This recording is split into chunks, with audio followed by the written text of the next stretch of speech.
तो ये क्वेश्चन जो है एक बार सारा फिर से देख लो। 2 माइक्रो कूलम का चार्ज यहाँ पे रखा हुआ है, ठीक है। एक बार समरी पूरे दे रहा हूँ मैं इसकी क्वेश्चन की। और यहाँ पे 3 माइक्रो कूलम का -3 माइक्रो कूलम का चार्ज रखा हुआ है और यहाँ पे -3 माइक्रो कूलम का रखा हुआ है। तो प्लस और माइनस में अट्रैक्शन होता है तो ऐसे कंपोनेंट दिखा दोगे, ठीक है बेटा। इसमें भी दिखा दोगे ऐसे ही प्लस और माइनस में कंपोनेंट।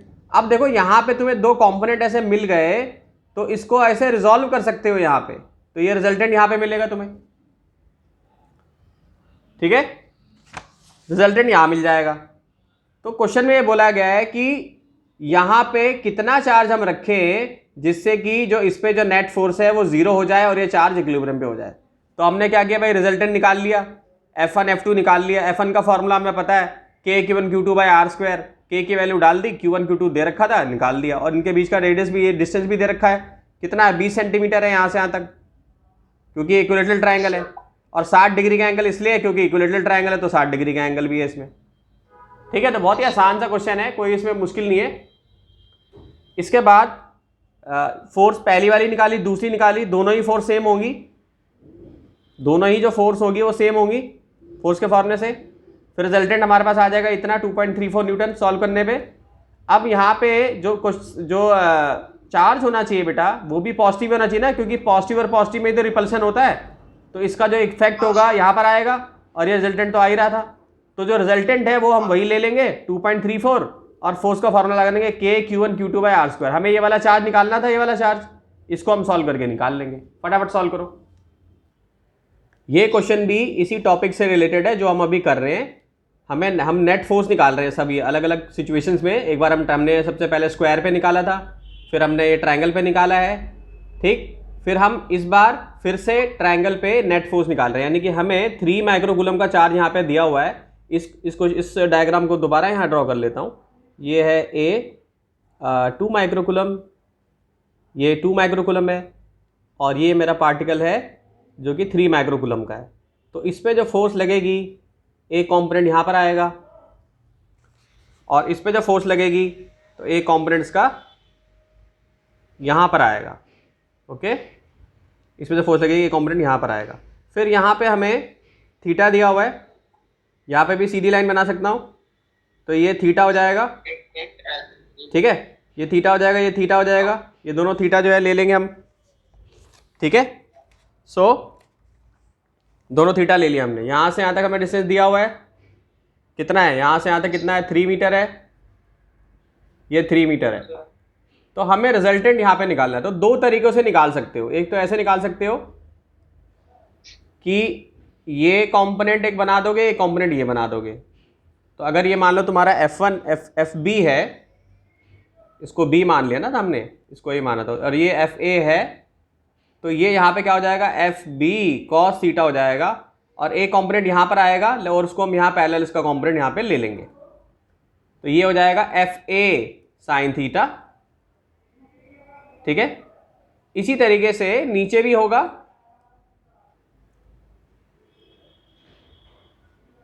ये FB cos थीटा है तो ये FA का भी यहाँ पर ही आएगा, FA cos थीटा हो जाएगा FA का कंपोनेंट, और यहाँ पे क्या आ जाएगा FA sin थीटा। यहाँ मैंने A लिख दिया है, B लिखना है यहाँ पे बेटा, गलती से A लिख दिया था मैंने। तो FB sin थीटा हो जाएगा, ये FB हो जाएगा। तो आप देखोगे कि ये दोनों कंपोनेंट आपके कैंसल आउट हो गए,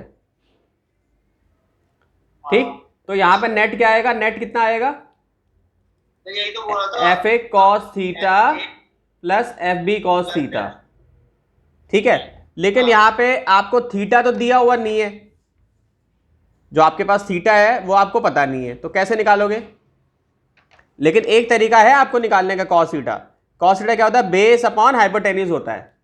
तो यहाँ पे 5 मीटर दिया हुआ है बेटा, पूरा सुन लो ना बेटा एक बार, 5 मीटर दिया हुआ है, ये भी 5 मीटर दिया हुआ है, तो अब cos थीटा भी आ जाएगा आपका, आएगा ना, क्योंकि cos थीटा क्या होता है, बेस कितना है यहाँ पे 4 मीटर है ना, बेस अपॉन हाइपोटेन्यूज, बेस कितना है 4/5 हो जाएगा। तो अब इजीली हो जाएगा सॉल्व आपसे, कोई दिक्कत नहीं इसमें।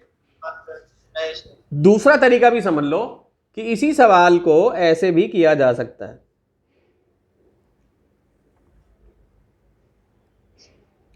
इसका जो कंपोनेंट आया उसको यहां बना लिया, इसका जो कंपोनेंट आया उसको यहां बना लिया, ठीक। अब हम इसको एक पैरेलल लाइन यहाँ बना लेंगे, एक पैरेलल लाइन यहाँ बना लेंगे, तो इसको क्लोज करेंगे तो ये हमारा रिजल्टेंट आ जाएगा। ठीक, तो ये जो पूरा थीटा है वो पूरा थीटा हमें यहाँ पे लेना पड़ेगा। इससे भी आंसर बिल्कुल सेम ही आने वाला है। ठीक है, इससे भी जो आंसर आएगा वो बिल्कुल सेम आएगा। अंडरस्टूड? तो ऐसे भी डायरेक्टली निकाल सकते हो, लेकिन उसके लिए आपको थीटा पता होना चाहिए। तो आपको थीटा यहाँ पे पता नहीं, तो इसलिए ज़्यादा अच्छा है कि आप यही यूज़ कर लो। लेकिन अगर आपको थीटा पता है तो सीधा आप रिजल्टेंट यहाँ पे इन दोनों चार्ज की वजह से निकाल सकते हो। ठीक है, से 2 माइक्रोकूलम हो गए, 2 माइक्रोकूलम हो गए। तो अच्छा स्टूडेंट वो होता है जो एक से ज़्यादा तरीके जानता है सॉल्व करने के। पता नहीं कौन सा तरीका आपको काम आ जाए एग्जाम में। ठीक है, और गहराई से समझने की कोशिश करना है। ठीक है बेटा, चलो आगे बढ़ते हैं। तो जैसे हमने पहले पढ़ा हुआ है gravitational field, magnetic field, 10th class में पढ़ा था आपने। तो ऐसे ही क्या है, इलेक्ट्रिक फील्ड भी है। तो पहले तो ये चीज़ समझ में आना चाहिए सिंपल टर्म्स में कि भाई फील्ड क्या होता है। तो फील्ड को समझाने के लिए मैं ऐसे एक एग्जांपल लूँगा कि मान लो कि हमने आग जला दी यहाँ पे, ये आग जला ली हमने। ठीक है, तो एक बंदा यहाँ पे खड़ा है, एक बंदा यहाँ पे खड़ा है, एक बंदा यहाँ खड़ा है, एक बंदा यहाँ खड़ा है, एक बंदा यहाँ खड़ा है। ठीक है, तो इस पोजीशन पे जो खड़े हैं लोग, इनको हीट महसूस होगी, इनको थोड़ी कम महसूस होगी, इनको थोड़ी कम महसूस होगी। ठीक है, जैसे जैसे दूर जाएंगे वैसे कम होगी। तो यानी फील्ड एक ऐसा स्पेस होता है जहां पे कि हम कुछ एक्सपीरियंस करते हैं। जैसे कि यहां पे हम क्या एक्सपीरियंस कर रहे हैं, हीट। तो हम कह सकते हैं कि हीट फील्ड है। ठीक है, तो ऐसे ही जब एक चार्ज होता है, जब एक चार्ज होता है और दूसरा एक चार्ज होता है, तो एक चार्ज की वजह से दूसरी चार्ज पे या तो अट्रैक्शन होता है या रिपल्शन होता है। यानी एक चार्ज दूसरे चार्ज पे फोर्स लगाता है, जबकि दोनों कांटेक्ट में नहीं है। ठीक है, सो डेफिनेशन क्या बनेगी इसकी, an electric field is said to exist at a point if a force of electrical origin is exerted on a stationary charge body placed at that point. ठीक है, यानी ये चार्ज स्टेशनरी है। ठीक है, तो ये एक फोर्स एक्सपीरियंस करेगा। दोनों ओर का ओरिजिन कैसा है, इलेक्ट्रिकल ओरिजिन है। समझ गए? और फॉर्मूला क्या होता है इलेक्ट्रिक फील्ड का, force per unit charge.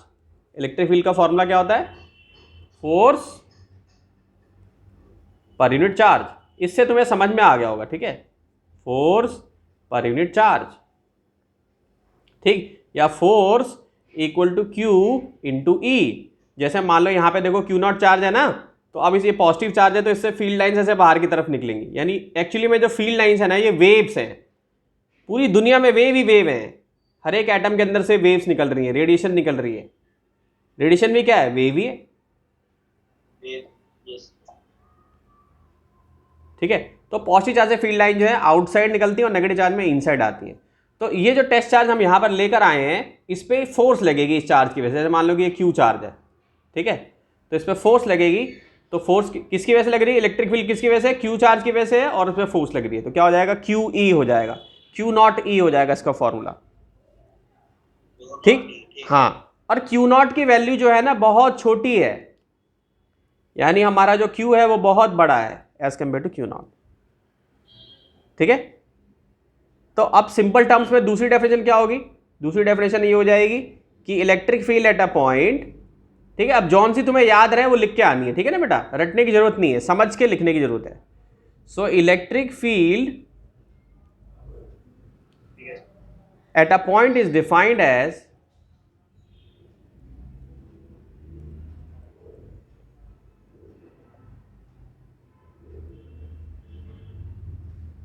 the electrostatic force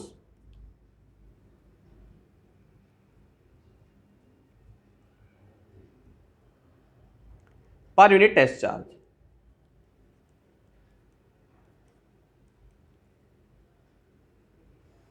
ठीक है, per unit test charge acting on a vanishingly small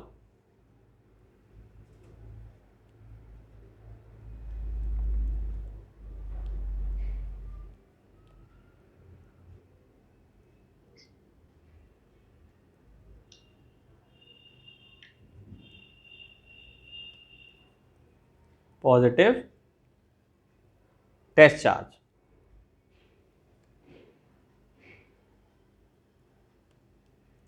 placed at that point।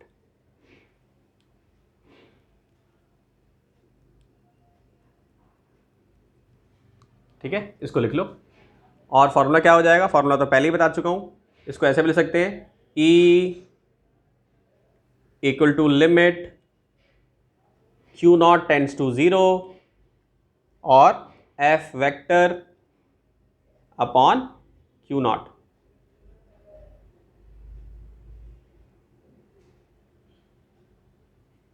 ठीक है बेटा, इसको लिख लो।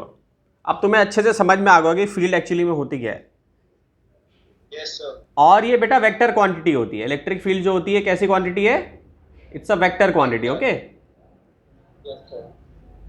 इसके बाद मैं तुम्हारे को एक बहुत इंपॉर्टेंट पॉइंट बताने वाला हूं जो कि सीबीएसई बोर्ड में आया हुआ है। ठीक है, इसको लिख लो। इस टाइप से क्वेश्चन आएगा तुम्हें, ये ऑलरेडी सीबीएसई के प्रीवियस ईयर में तुम्हें मिल जाएगा, सीबीएसई का ये क्वेश्चन आएगा तुम्हें। ठीक है, सो इसमें Q ग्रेटर देन 0 यानी कि पॉजिटिव चार्ज की बात करें तो पॉजिटिव चार्ज से फील्ड लाइन ऐसे बनाओगे, नेगेटिव चार्ज से फील्ड लाइन ऐसे बनाओगे। ठीक है, समझ गए। अब और कैसे क्वेश्चन आएगा इसमें, और कैसा क्वेश्चन आएगा, क्वेश्चन आएगा कि दो पॉजिटिव चार्ज की फील्ड लाइन बनाओ। ठीक है, क्वेश्चन आएगा एक पॉजिटिव चार्ज और एक नेगेटिव चार्ज की फील्ड लाइन बनाओ, ये तीसरा क्वेश्चन बनेगा, ये चौथा क्वेश्चन बनेगा। तो तीसरे क्वेश्चन में डायग्राम कैसा बनेगा तुम्हारा, ये पॉजिटिव चार्ज दिखाओगे, ये पॉजिटिव चार्ज दिखाओगे, और क्योंकि पॉजिटिव पॉजिटिव में रिपल्शन होता है इस तरीके से इसका डायग्राम बनाओगे यूं, क्योंकि पॉजिटिव चार्ज में तो बाहर की तरफ निकलती है लाइनें, यूं बनाओगे ऐसे। थोड़ा बड़ा कर देता हूं उसको,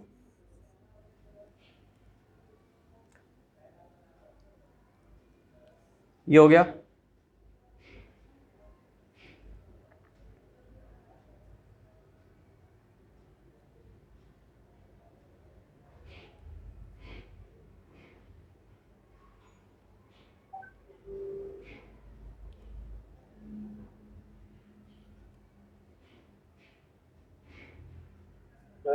हाँ बेटा, तो इस तरीके से पॉजिटिव पॉजिटिव का बना दोगे। चौथा क्या है, पॉजिटिव और नेगेटिव का, ये कैसे बनाओगे,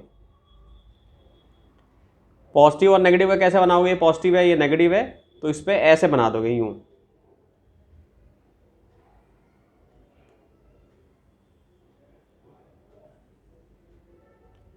ठीक है,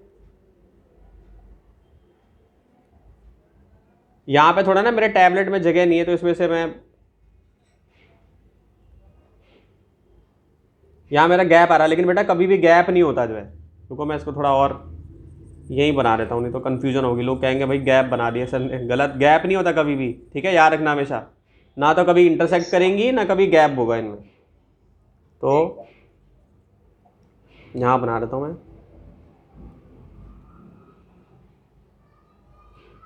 तो ये यूँ जाएगा।